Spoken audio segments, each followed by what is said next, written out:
Hello, and welcome to another episode of Boundless Body Radio. I'm your host, Casey Ruff, and today we have another amazing guest to reintroduce to you now. Dr. Adrian Soto-Mota is a returning guest on our show. Be sure to check out episode 138 of Boundless Body Radio, which was part of a special series we did featuring Dr. Nick Norwitz as the guest host. We have also hosted Dr. Soto-Mota on episodes 340, 419, and 599 of Boundless Body Radio. Dr. Soto-Mota is an MD, Ph.D., specialist in internal medicine and data science researcher at the Unidad de Investigación de Enfermedades Metabólicas. Dr. Soto-Mota is passionate about studying low carbohydrate and ketogenic diets and how they impact human metabolism. Dr. Soto-Mota earned his MD from the Universidad Nacional Autónoma de México and earned his PhD at Oxford. He has created many resources to help people successfully implement a low carbohydrate diet and provides that help for both English and Spanish speaking individuals. He is the co-author of many papers, including a 2022 paper titled The Lipid Energy Model, Reimagining Lipoprotein Function in the Context of Carbohydrate-Related Diets, which is co-authored by multiple former guests of our show, including Dr. Norwitz and Dave Feldman. Dr. Adrian Soto-Mota, what an absolute honor it is to welcome you back to Boundless Body Radio. Thanks for having me again. I have enjoyed our conversations, and yeah, I'm happy to be back and to talk about the paper. Oh, I can't wait to talk to you. This is obviously very time sensitive and a very interesting topic on online on Twitter has been a lot of attention given. And so I can't wait to dive into that with you. It's been such an honor not only to host you, but to get to know you personally as well. We've now attended a few conferences together and got to see each other in person, and to be able to give you a big hug and hang out with you and chat with you has been great. And you are very patient and very patient with my Spanish as I've been trying to learn Spanish. It's getting better. It is already good. It's getting better. No, it's not good. It's such a slow process, man. Anybody that says Portuguese and Spanish are very similar, like there's similarities, but they're very different, and it's just a very, very slow process. Actually, you mentioned that Portuguese between Brazil and Portugal is different in your episode with Gil. So and yes, when you were saying that, I have had the opportunity of listening both types of Portuguese at the same time. Yeah, I mean they could. I mean, to someone who doesn't understand anything about it, seem like totally two different things. And yeah, no, your Spanish is actually getting Mexican. It's okay. Yeah, so that's also nice. That's also nice. That's funny. My little characters on Duolingo, they each have like slightly different accents, and so I'm wondering if all the different accents are making it worse, and I'm like pronouncing one word one way and a different word with the same sound a different way. But yeah, anyway. Yeah, no, very clear, very clear. Well, thank you. Your English is absolutely amazing, and I'm so glad that we can chat today in English and not in Spanish. That would be very deficient, but yeah. So, boy, I don't know where you want to even kick this off. We just hosted Dr. Gil Carvalho, which you and I were talking about offline, and I thought that was a fantastic conversation. I think we're going to have points that we're in perfect agreement with him. And his viewpoint of the study that just dropped and all the data might have some points of differences, but generally speaking, as we were talking about offline, I think when quote unquote controversy kind of comes up in this type of a world, and especially on social media platforms like Twitter, it just seems like it's so easy to find all the things that we disagree about and magnify those when they might be a very small part of the picture when we're comparing it to things that we all do agree on and see eye to eye on.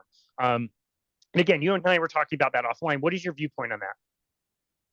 I think that that is exactly right. And, to mention again something that we were saying online, I think that social media the algorithm feeds and promotes an exaggerated version of our disagreements. While simultaneously minimizes or makes us forget how many times we agree, and actually about the important stuff.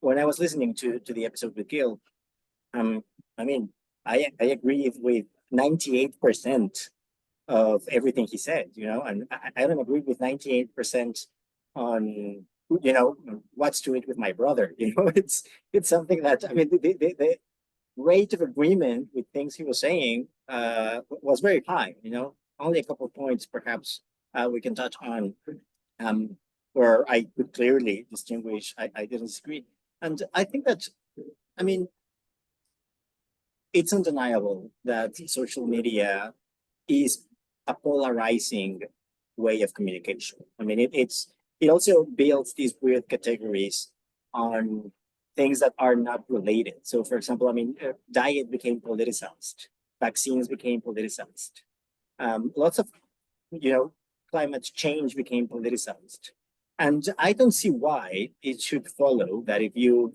know, think anything about the temperature of the planet should tell me anything about your diet preference or even about, you know, which hand you use to vote. It's you left leaning, right wing. I mean, however, social media kind of convinced us that, you know, the person you're interacting with is not on your same side of every debate, not just this one. And I think that's yeah, that exaggerates, or that makes the exchange of ideas harder because people already start with an antagonistic view of who you are, what you try to communicate, what your goals are. As I mentioned in one of the few threads I made, I mean, I am sure that Gil and every other clinician who has criticized the paper wants the same thing I want, which is helping patients. You know, I mean, most doctors, the vast majority of doctors just want that. I just want to know how to help more patients and help them better. And when people are after the same thing, I think it's sad that we believe we are so different. And I think that a better way of communication and of exchange of scientific ideas is podcasts. And I enjoyed listening to the episode with Gil. As I said, I agree with pretty much everything he said, except for a few things. And I also think that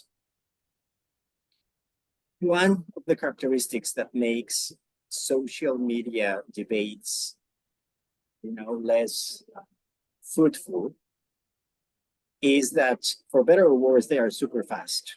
And debates in academia are not that fast. Journals are, you know, slow in taking letters that criticize a paper, slow in replying to those letters. And this has its advantages, it has its disadvantages. And social media is not like that. I mean, social media is something that, someone made a point and you can reply to that point within the same minute. But that's not how academia works today. I wish, you know, sooner than later, academia has a faster and better way to exchange ideas and points of criticism about any paper. But yeah, I think, in a nutshell, I think that much of the controversy about the paper is actually not that big, and it's among people who agree among themselves more than what sometimes they realize. And it was inflamed by the speed discrepancy in the exchange of ideas that happen in professional scientific publishing and social media. Excellent. Well, I can't wait to dive into that with you today. And I couldn't agree more. I think that there are some points of differences, but by and large, it just seemed like there's a lot more agreements, and the points of contention that we have may not be as big of a deal as we might think. But that said, let's talk about the study itself. Let's talk about the paper that came out. You've been working on this for a long time, so can you give us an overview of kind of what happened and what came out in the journal in April of 2025? Sure. I mean, the paper from April the 7th is actually the second paper with data from this cohort of lean mass hyperresponders, of lean people who are restricting carbohydrates and who don't have, the usual picture of risk factors that someone with high cholesterol usually presents. You know, in the vast majority of cases, when you see high LDL, You also see insulin resistance. You also see high triglycerides. You frequently see high blood pressure. You frequently see other risk factors that are absent in this population. I will quote absent because one of the main points I want to make is that the main finding, I won't because it's an unnecessary restriction, but if I could choose one main point about the results of this paper is that the LMA population in this study is highly heterogeneous. The Plaque response had lots of variability. They don't behave as a single population. Some people have much more Plaque progression than others. And therefore, it's perhaps better to conceive them and follow them as not as a single homogeneous population. So one of the main results in this paper is the heterogeneity in the Plaque response among LMHRs. I mentioned this is the second paper because the first paper, which is worth bringing people's attention to, is the Miami matched control. A good part of the controversy around the Plaque results in this second paper comes from people comparing these populations, the results or the Plaque progression results in this population, with other populations in other studies. And one of the many things I agree with Gil and with others, and that he actually wrote in the paper, is that, of course, one of the main limitations of this paper is that there is no control group. I would love to have more control groups. I would love to have not only one, other thoughtfully designed control groups. It's not like, I'm sure all my co-authors would agree, we would have liked to have a control group. For multiple reasons, there isn't one. Because you could say this is the first attempt, of seeing if it's actually worth to have more studies and to inform the design of those future studies. So, this is like a first step, and this is the beginning of the conversation, not the end of any conversation on how to study people with this phenotype. That said, aware of the limitation of not having a control group, the first paper was doing the best available or possible thing to get a control group, which was the Miami Heart match controls. And here I would emphasize match controls because one of the things that makes comparisons challenging is that there are multiple ways to define and measure Plaque progression. Some methods are semi-quantitative, some measures are quantitative, some methods are automated, some methods are not automated, and there are multiple clinically relevant different Plaque metrics, which there are advantages and disadvantages. So,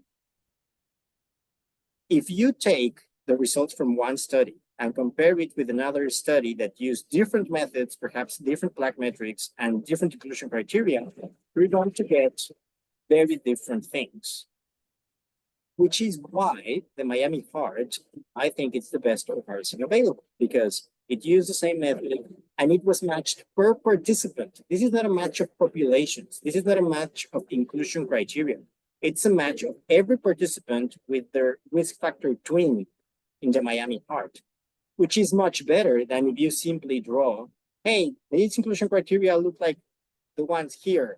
Yeah, they're slightly different, but no, we're not matching inclusion criteria. We're matching participants with the risk factors, which is a much better comparison. Not as good as having an actual control, but better than the comparisons that were around. And the Miami Heart paper found that some Plaque metrics, because we need to be clear about one thing, the Plaque results in Miami Heart come from the semi-quantitative methods. They don't have some of the methods that are now available in this second paper. So part of the confusion comes that if you look at some Plaque metrics, and this is something Gil mentioned as well, if you look at some Plaque values, you may see one thing, and if you look at other Plaque values, you may see a different story. With some values, you will see that most people are stable. With some values, you will see that more people are having plaque progression. With other plaque metrics, you will see a different story. However, let me just emphasize that the population itself has high variability. It's not only a variability of methods or inclusion criteria. The population itself has people with high cardiovascular risk and people with low cardiovascular risk, which is why the supplemental table 1, which is where we break down plaque progression and we make these comparisons, in the best of our capacities, because again, for all the reasons I already mentioned, when we compare how people in this cohort at different tiers of cardiovascular risk behave differently. Those who started with high cardiovascular risk, because some people started with high cardiovascular risk, had much more plaque progression than those who didn't, which comes back to the point on perhaps it's not a good idea to think of all LMHRs as a population that behaves uniformly. Got it. Yeah, that's very interesting. I didn't realize that about the matching as far as the Miami Heart trial went, that you actually matched all the participants. I thought it was kind of a group thing. So that is very interesting. And you're right, like maybe not as good as a control. And all of you had said from the beginning, this study was not going to have a control. That was going to be one of the limitations, just for nothing else, the cost. I mean, you guys are flying participants from all over the country to LA, putting them up overnight, flying them back, and you had to do it twice. So yeah, that's a really good point and very interesting. And you mentioned the quantitative data and the semi-quantitative data, excuse me. And I think that's where most of the confusion came from. I, for one, was only used to hearing the score, the 0 to 45, which we're now calling, that's the semi-quantitative kind of measures. I had only heard that was the only number that was going to be used. And so when we got the 1-year data using that criteria, that's where we saw, what was it, 94% of participants did not have plaque progression based on that score, and some had actually, some of the 94 had regressed. I believe it was 6 of them, and only 6 of them saw plaque progression. And then when the paper came out, I think the thing that it certainly was the thing that confused me the most is now they were talking about a different metric that I had never heard of before, which was the quantitative metric. So can you comment on the difference between the two, how they're measured, and was that always the plan to use both the semi-quantitative and the quantitative, or is that because it's a more recent technology that became available while the study was being done? Let's start with the fact that there are different types of plaque. In the coronary arteries, in any artery, but for our purposes, the coronary arteries, you can have plaque that is already calcified and plaque that is not calcified. And there are multiple ways of measuring those types of plaque. You can measure, for example, in cubic millimeters, how much of each you have, how much cubic millimeters you have of non-calcified plaque and of calcified plaque. But you can also measure, for example, how much they narrow down the area of the artery at a given point. But you can also have a metric that is considering the calcified and the non-calcified, because both matter. And you can also have, for example, a method that takes into account location, because it's not at all as bad to have, stenosis in the later parts of your artery, in the distal part of your arteries that irrigate less myocardial surface or volume than in the trunk common pathway of multiple arteries. That plaque matters. So the plan, well, you can say there were multiple plans, but the most important plan by far is a primary outcome, is a pre-registration. Something that has also caused confusion in the latest 24 hours is that the metric, the design was, most focused on was non-calcified plaque for multiple reasons. Why? Because it takes time to calcify plaque. I'm aware that there was going to be 1-year data. It was deemed that the best metric was going to be something that changes faster than calcified plaque, which is why non-calcified plaque was chosen. Now, You can argue that non-calcified plaque, it's an imperfect metric. All of them are imperfect. Maybe it's better to focus on something that takes into account both calcified and non-calcified plaque, but on top of that, takes into account the size of the vessel, the size of the artery. Because frequently, people assume that their arteries, once you're an adult, don't change size, but they do. And it's not the same to have 25 cubic millimeters of plaque in a very large artery than in a very, than in a shrunken down artery. So, which is why in recent years, percentage atheroma volume has gained more momentum or recognition as a more useful marker because it takes into account calcified, non-calcified, and the vessel volume. So that's the other metric. And I think that, this is my assumption because I was not part of this discussion or the design of the study years ago. I arrived later at the study. But what's for sure known is that the primary outcome was going to be non-calcified plaque for the reasons I already discussed, but that there were going to be analyses on other plaque metrics, especially those who take into account plaque location, which are the semi-quantitative ones. The focus of semi-quantitative is that they take into account how many segments in the heart are affected, how much they are affected, and it's a more holistic measurement. Now, what's the problem with TPS, total plaque score, or the semi-quantitative metrics? That it takes more time to change 1 point in TPS than to change 1 point in non-calcified plaque. In other words, I think we can say, because this has been publicly discussed, that the Miami heart comparison was not part of the initial conversations. It was when they realized that they could match, find everyone or almost everyone, because for the age differences in recruitment, you cannot match all 100. When they found that they could match, they can find a risk factor brother to 80 participants and to do their best in trying to overcome the limitation of a control group.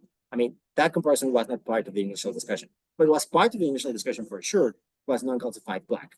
And it was non-calcified plaque and not PAB, because by that point, PAB perhaps hadn't had, gained as much recognition as it does now. And because it was known that non-calcified plaque changed faster. Now, I want to disclose, we already said this, they've already said it twice in podcasts and we said it in print, that there are, the main outcome, the primary outcome is change in non-calcified plaque before and after, or 1 year apart. And the way it was reported, or the way it was pre-registered, was as percentual change. If you see, and actually another thing that causes confusion is that there are two pre-registrations. There is a pre-registration in clinicaltrials.gov and the published pre-registration, or the protocol that was pre-registered. And one is very specific about relative change. The other one is not so much, if I remember correctly. And relative changes will be magnified for people who have low baseline values. So if you start with a low value, your percentual change is magnified. And another problem with that pre-registration or with that primary outcome is that there is not a good consensus on what rapid plaque progression means for NCPV. There is better consensus on PAD, for example. And it's a more consensus definition that if your PAD goes up by 1% per year, that counts as rapid plaque progression. There isn't one for NCPV, but the pre-registration was already there. So, pre-registration, if you said you were going to do that, then you do it. Now, a good part of the controversy started because we didn't report numerically the change of NCPD. And people were expecting a number. In all earnest, this was overlooked. This was a mistake, which we tried to amend in the letter to the editor. But what we were trying to do was, quite the opposite of hiding a number. Instead of hiding a number, we chose to show every single line. And precisely to emphasize that people were behaving differently, that some people were at the bottom and some people were having fast progression. So, I mean, I understand that people expected a number and they didn't see one. Oh, sure. I mean, it happened actually before anything else in social media.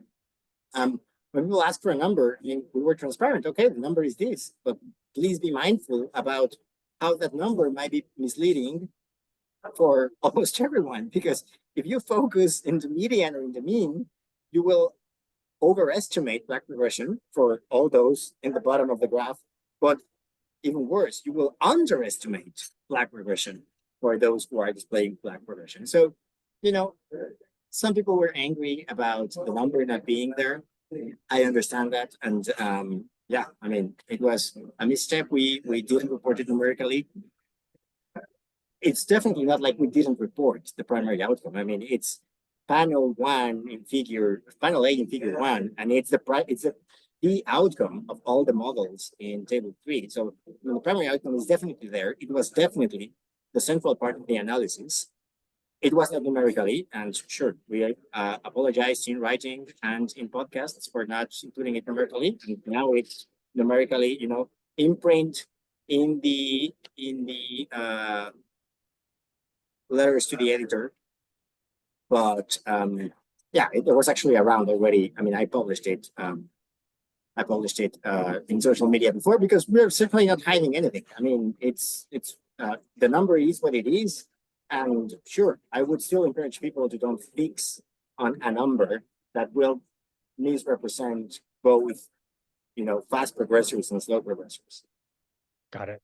Yeah. Okay. So that was, I think, the thing that was the most highlighted is, you know, we say that there's not rapid plaque progression, yet you look at the graph and all of the lines go from, you know, the left to right, and they're angled up, and that's a vast majority of everything you're seeing. And so I think that's what really tripped people up, is to say, like, well, I thought they weren't progressing, but this picture sure looks like they're progressing. We don't know by how much, and we don't know what is defined as relative and or of rapid course, this confusion. progression. I mean, of course, I mean, this confusion is absolutely understandable. I mean, TPS was the center of the Miami Heart paper, because that paper is not comparing 1 year. That paper is comparing 4 years in keto versus, you know, the metabolic life or cardiovascular risk life of people in the Miami Heart. So TPS makes more sense for that paper, because sure, it's a slowly changing plaque, but we're not comparing a short time period. We're comparing 4 years versus, you know, the previous years in the Miami Heart cohort. So TPS makes a lot of sense there, because you would want to know if there is multiple locations with plaque, how much there is in total, and that's why, you know, that TPS makes a lot of sense for that paper. Also, that paper was not pre-registered. That analysis was something that people at Lundquist very smartly found they could do. That would be a better way of not having any control at all. Now, for this paper, which we have pre-registration, we have a predetermined primary outcome, you have to report what the primary outcome is. And we misstep and didn't put it numerically, we put it graphically, and we put every single line, and we analyzed everything against it. But sure, I mean, it should have been a number, and I understand why seeing lots of arrows or lines going up causes dissonance with what was observed for TPS. Now, I would also argue that, and we mentioned this in the letter to the editor or in our reply, PAD is a better metric. I mean, nowadays we have more information that supports that PAD has some advantages, especially a working definition, a clearly defined definition for rapid progression that NCPD does not, which is also why we analyze many of them. If all this is not confusing enough, let me add something else that wasn't mentioned in your conversation with Bill, which is that the actual method that was pre-registered for measuring NCPD is not part of this paper, because the actual method was Q-angio. It was not clearly. And this is also important because total plaque score, or the semi-quantitative, is something that people at Lundquist can do, you know, in their workplace.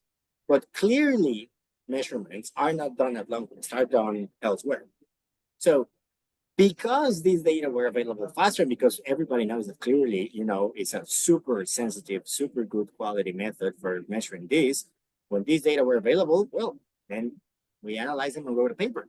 But there's actually another method for also measuring NCPV and PAD and calcified plaque, that is QAngio, that it was actually the pre-registered one nobody is talking about, and that will be part of second analysis, because I also think that part of the controversy arose because people made interpretation that we were saying, okay, case closed, the conversation is over. And no, I mean, this is the first of many analyses that will be focused on this particular population. So in a summary, there will be two independent methods for measuring NCPV and PAD. There is the semi-quantitative, which doesn't make much sense for a 1 year gap, but makes a lot of sense for a longer gap, as in the longer gap comparison, as in the Miami Heart versus KETO-CTA. And all of them have advantages and disadvantages. It's expected that some metrics will say one story and other metrics will say a slightly different story. Slightly different story. In the end, as everyone else, we are trying to find out how can we detect who will be a fast progressor, how can we detect who won't, because what's the best tool we have to detect or to better assess people's risk. And this is the first of many. Gotcha. Okay. Well, thank you for explaining that. That clearly measurement, and CLEERLY, I believe is how it's spelled, not clear as in CLEAR. Yeah. In case somebody wants to look that up. Yeah, that was interesting because that was an AI generated.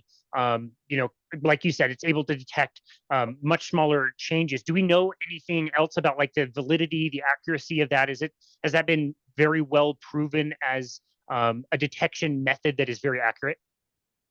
I mean, I think that most people in the field will agree that it clearly is a very good method. I mean,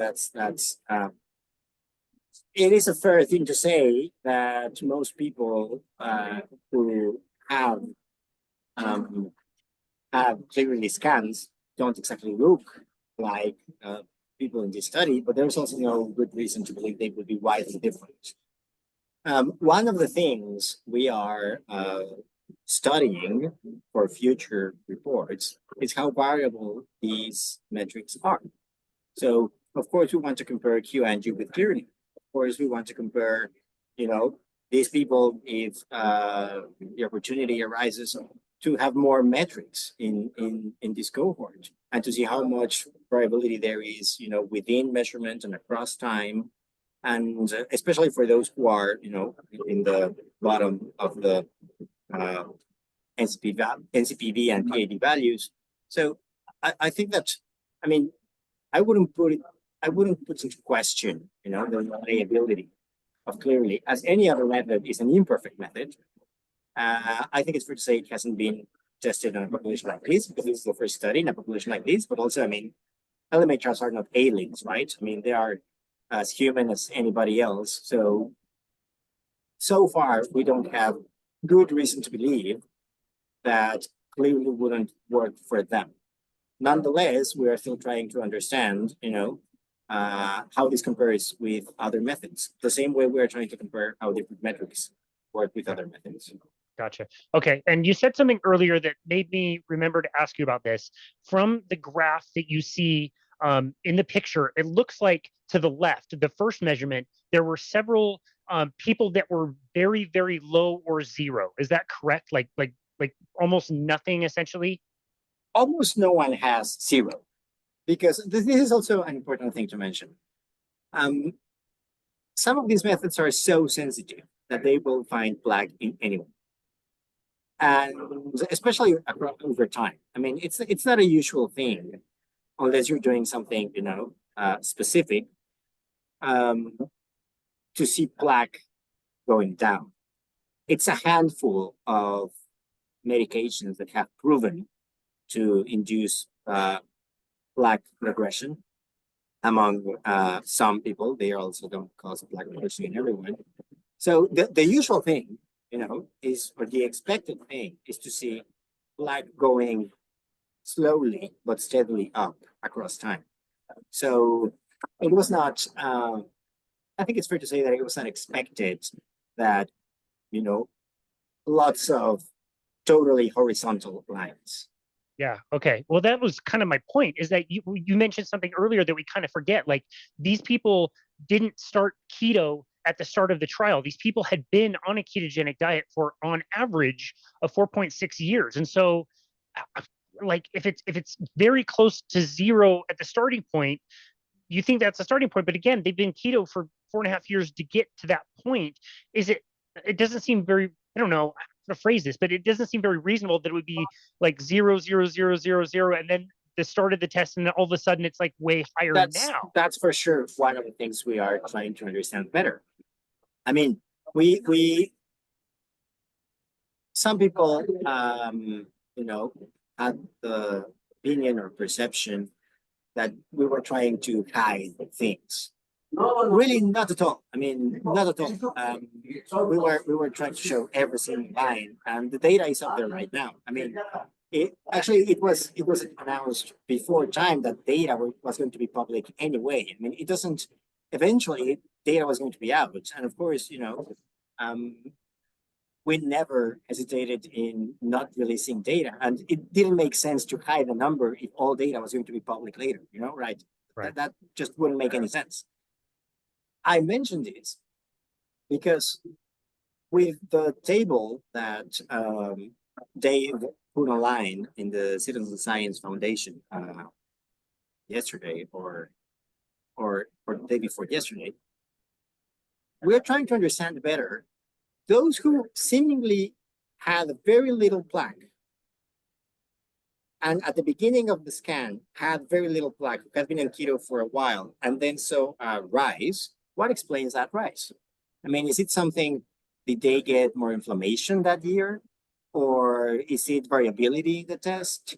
Or their blood pressure changed? Or what else changed? I mean, we're trying to understand better that exact same phenomenon you described. Why people seem to have very low plaque, and then you see a bump. Well, we're being honest, we don't have good explanation for what happened. I do want to emphasize that this was not the majority of the cases. That it's not, I mean, even when it is expected that everyone has some increment in their plaque, these large bumps in people with low baseline values are the exception and not the rule. Got it. Okay.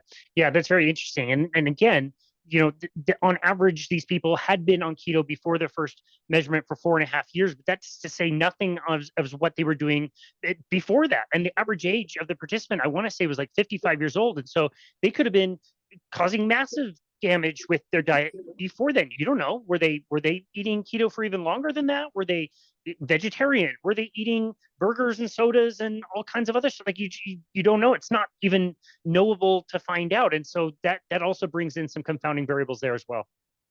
Absolutely. I mean, it's naive to think that 1 year of, good lifestyle decisions will erase 3 decades of not so good decisions. Or, another thing that will be part of future reports is Lp(a). We know that baseline Lp(a) levels are genetically determined. Some people, have a better gene or Lp(a) gene determination at baseline than others. Some people have higher Lp(a) values than others. And of course, we know that plays a role in cardiovascular disease. So I think that, 4 years of diet, 1 year of observations is still clouded by what happened before. And, this is a reality in this study and in any other study. I mean, if you enroll yourself in a randomized controlled trial, all you know is what happens after randomization, and you don't have much information from before. And this is patent in the heterogeneity, for example, if you go to table 1 and see cardiovascular risk estimations or CAC scores, there is a good spread. I mean, some people start with 0, but some people start with more than 100. And there is heterogeneity because not everybody started at the same point. Not all, I mean, something I would like to emphasize is that sometimes people think we say that all LMHRs are healthy. No, they aren't. I mean, you could perfectly have the LMHR lipid triad and have a blood pressure of 200 over 150, right? Like, I mean, it's the lipid triad is saying nothing about your inflammation, about your blood pressure, about how stressful is your life, about your genetically determined baseline levels of LP little a. Doesn't say anything if you smoke, if you don't smoke. I mean, it's still very variable. Got it. I really appreciate that. So talking with Gil, you know, we don't have the numbers, as he made the point, like people could take the image and pixelate it somehow and like at least come up with an idea. And it looked like, you know, the score again being up by 20. We were kind of going back and forth on whether that was rapid plaque progression or not. And like you said, it's hard to know what defines rapid plaque progression based on these metrics. From your just opinion, what do you think? I mean, it's hard to know for NCPV because there is no consensus. There is a more standardized definition for PAV. And as we published in the letter to the editor, I mean, the majority of participants don't meet the definition of rapid plaque progression with PAV. There is no a good consensus or number for NCPV. There is one for PAV. And under that definition, no, the majority of participants don't. Now, I wouldn't want, I mean, at the risk of sounding like a broken record, I would refrain from talking about the LMHR population because there is lots of heterogeneity. And if we cluster them in the same bucket, we're going to misrepresent both sides of the spectrum. Those who have low cardiovascular risk in the beginning, very little or no plaque, who have low inflammation markers, I mean, they certainly don't have plaque progression. Those who didn't start, I mean, those who didn't start in the same conditions have more plaque progression. So finding this or documenting this is clinically relevant because, I mean, people come to my office and not all of them started keto at their 20s and, you know, without ever smoking or, I mean, some of them started keto after years of hypertension, of smoking. Some of them stayed on keto after diabetes, after years with diabetes. And of course, the risk patterns are very different.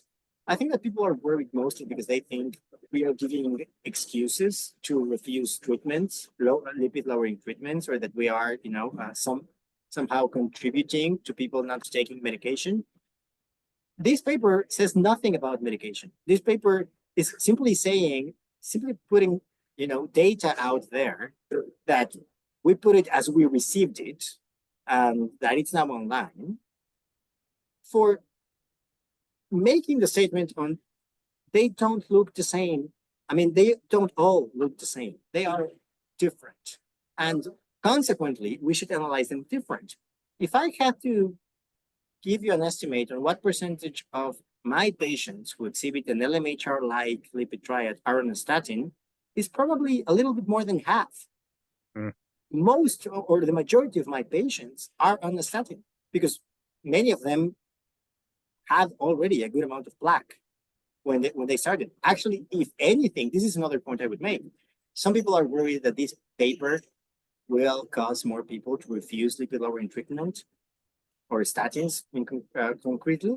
My prediction is that it's going to be the other way around because the other, you know, main message of this paper is that, hey, I mean, it's a good idea to know how much plaque you have. And the more people realize they may have high levels of plaque, I think many of them will, you know, change their mind about which preventive measures they take. Because we know, for example, that if your CAC score, well, not in this population, but in the general population, we know, for example, that if your CAC score is above 300, the number necessary to treat resembles closely the number necessary to treat for people who already had a heart attack. You know, the difference between primary prevention or secondary prevention. Actually, some people would argue that seeing plaque no longer counts as primary prevention because there's already disease there. So, I mean, if you take this into perspective, I mean, and your CAC is already above a high number, such as 300, let's not wait for you to get a major adverse cardiovascular event to give you a statin. I mean, just take one already. We know that statins actually don't necessarily work because they lower cholesterol. They are pleiotropic drugs. They have anti-inflammatory effects, and there is multiple studies showing that statins can reduce cardiovascular events even if they don't lower cholesterol. You know, the cholesterol lowering may be just a sign of adherence to the treatment. So I think that, I mean, it's if I had to predict, I think this paper will result in more people taking medication when they find they have, you know, clinically relevant plaque than the opposite. Yeah, I think you're right about that as far as the feedback that I've seen out there. And I have to say, in your defense, to be fair, I have followed this study for a long time now. I've followed this story for a long time now. I've followed Dave since probably 2018. And I cannot tell you how many times he's gone annoyingly way out of his way to say, like, we're not saying that having high cholesterol as an LMHR is a good thing. We're not saying that. We're not saying don't take prescription. You guys have been so clear about that. And even, you know, interviews that Matthew Budoff has done, A Metabolic Mind, and like the people that we found with lots of plaque, we're not saying, go live your life with lots of plaque. We're trying to treat these people in any way that we can. That's what we're doing. And you guys have been very, very clear about that from the beginning. So yeah, I do appreciate that. Let me emphasize there that, you know, the CAC score is also useful to know how likely it is someone will benefit from a treatment. Because, you know, now there are studies assessing how much the number necessary to treat changes at different levels of CAC score. And if your CAC score is 0, well, the number necessary to treat with a statin goes super, super, super high. You know, to the point some studies have concluded it's irrelevant. The benefit is negligible. So, I mean, again, there is lots of useful clinical information in getting, you know, at least a CAC score. And for those who need it, you know, coronary tomography.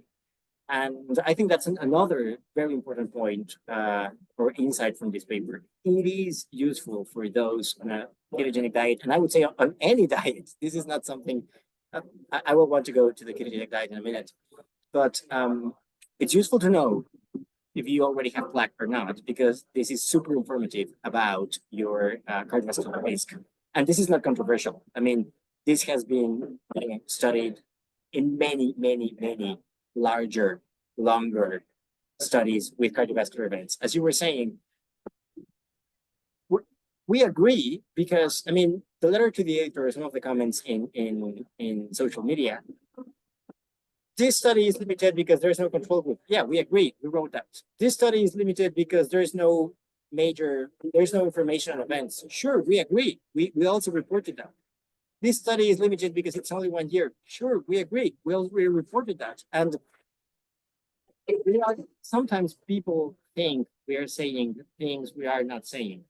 I've never said, and I think it's unlikely we will ever be saying, yeah, do whatever you want, forget about your risk factors. That just won't happen. Okay, gotcha. And there's also been a bit of questioning about the paper's main kind of title and saying, excuse me, that there was no association between ApoB and plaque progression. There has been some question about that. It seems like there really isn't a good correlation to me, but can you comment on the paper's main finding as far as that goes? Absolutely. That's perhaps the 2 points I would want to emphasize, and I do not agree with Gil's interpretation. And I mean, I don't mean this as personal criticism. I think that Gil is very good, you know, at separating debating an idea than debating a person.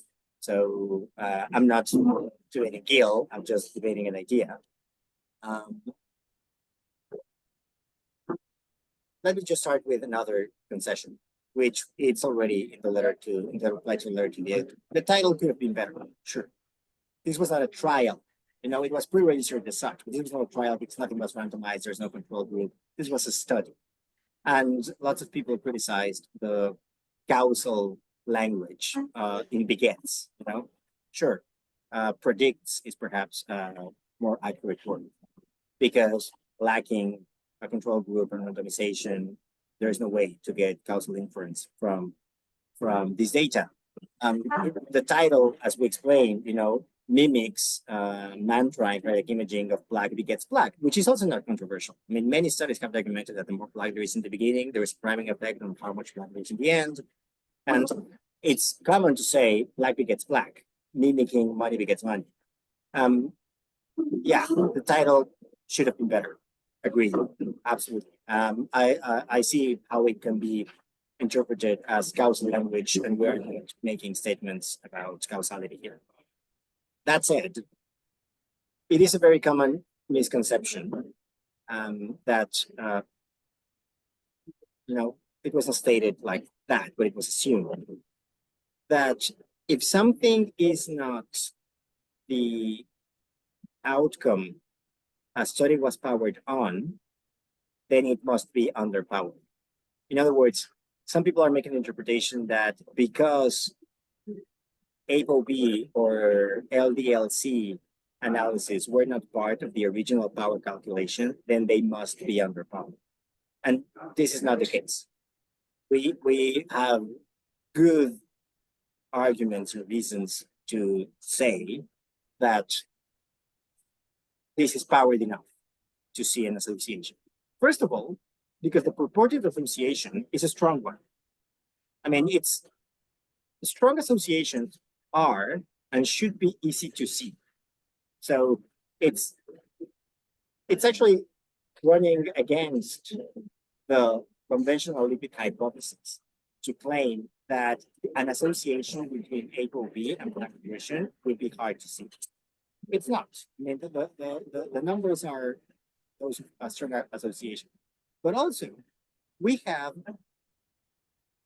a very good, if not the best available spread in a study with ApoB, because if you go, for example, to the guidelines and see LDL, you will see that the entire variety of different clinical decisions occur between levels of LDL between 60 and 190. And there's lots of nuance between, numeric span between 60 and 190. The span of LDL in this population is almost twice as large. So there is a very good span in LDL values. The association is supposed to be very strong, but also, therefore, it should be easy to see. But also, one of the reasons why we chose to use Bayes factors is because of how Bayes factors behave when there is low statistical power. And a good example can be seen in our supplementary tables, in our sensitivity analysis. In many of those sensitivity analyses, we're just analyzing part of the entire cohort. We're just analyzing 28 patients or 50 patients or something like that. And that's a controlled case or scenario in which we know we're losing statistical power. And concordantly, Bayes factors should tend to zero when you lose statistical power or when there is, uncertainty about the hypothesis comparison. In other words, we have a gradient of statistical power we can compare Bayes factors against. Having more statistical power strengthened the case of the null hypothesis. It didn't weaken it. In other words, I mean, the more sample we had, the more power we have, the case in favor of the null or no association was stronger, not weaker. So I think that, these arguments are, and also, if you want to, this was going to be part of one reply from the end, if it wasn't, you can actually, calculate how much power you have, and we would have power to detect differences way smaller than the ones we observed. So, statistical power this is not null associations because there wasn't enough statistical power. The other point I would counter argue is that I think people assume that if you change the composition of the diet, the cholesterol response will be lowered. And Gil, for example, mentioned a study in which they were eating a keto Mediterranean, and cholesterol didn't go as high as in other studies with LMHRs. And I think, yeah, I mean, we know that's not the case. We know it's not how much saturated fat you're eating in your ketogenic diet. The best argument I can put forward is the meta-analysis we published, in which people didn't choose to eat keto. They were randomized to it. They didn't report their diet. A professional group of researchers did. They didn't self-report their lipids. A professional group of researchers did. And when we analyzed those, saturated fat was not a significant predictor of how much LDL changed.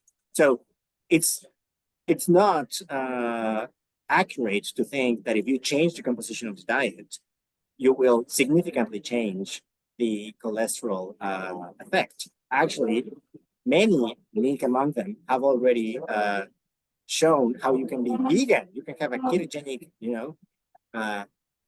plant-based diet, and your cholesterol will still go up.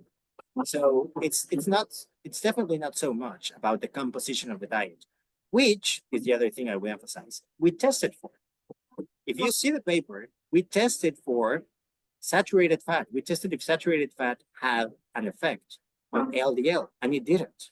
We also tested if the diet, perhaps it's not ApoB, perhaps it's not change in ApoB, perhaps it's something with for how long you've been on the diet. Because, okay, saturated fat doesn't seem to be it, but let's imagine for a moment that something else in the diet is causing more plaque progression. Well, then you should be able to see that in the analysis that take into account for how long people have been on the diet. And we have those analyses as well. So, in other words, these results say that those who are fast progressors, sure, they are fast progressors, but the amount of exposure to the diet and to high LDL doesn't seem to explain it. Their intake of saturated fat doesn't seem to be linked to how much cholesterol they have circulating. And those are 2 points that I wanted to rectify, because we do have a meta-analysis suggesting that if you change the composition of the diet towards less saturated fat, you won't have a large impact in the LDL response. And we tested, it's not only that study, we tested in this population, if saturated fat intake had something to do with LDL concentrations, it didn't, or ApoB concentrations, it didn't. And we also tested if the amount of exposure to the diet had anything to do with plaque changes, and the answer was also no. And we also tested all these things for people with a high baseline cardiovascular risk. And the answer was no, it doesn't seem to be the case. To be honest, I thought that for those with high risk, perhaps there was going to be a signal with ApoB and plaque changes. That was my initial hypothesis. But the data didn't support that. I thought that, well, perhaps if you started with high cardiovascular risk, high plaque, you have some inflammation, well, you have a more receptive endothelium to ApoB. Maybe, that sub-analysis of high cardiovascular risk will show a signal for ApoB and plaque changes. It didn't. This is meaningful because when we think we found an answer, we stop looking. And any LMHR, imagine an LMHR who has more than one cardiac scan and sees that their plaque, is progressing fast. The first culprit is going to be cholesterol. And this may stop clinicians or these patients to look for other risk factors beyond the lipid management. If anything, I think it's very non-controversial to say that these data support that we should be mindful of the cardiovascular risk factors that are not in the lipid panel: blood pressure, inflammation, insulin resistance, stress. Again, your lipids are not telling me much about these other things. We know influence, and it's important it's useful to know if the plaque progression or the rapid plaque progression we observe in some is explained by what and why not, by what and what's not. Yeah. Wow, that's a really good point. I hadn't considered that to that level. So I appreciate you throwing that in. Is there any other comments you have about the study or anything else you want to address, or should we leave it there for today?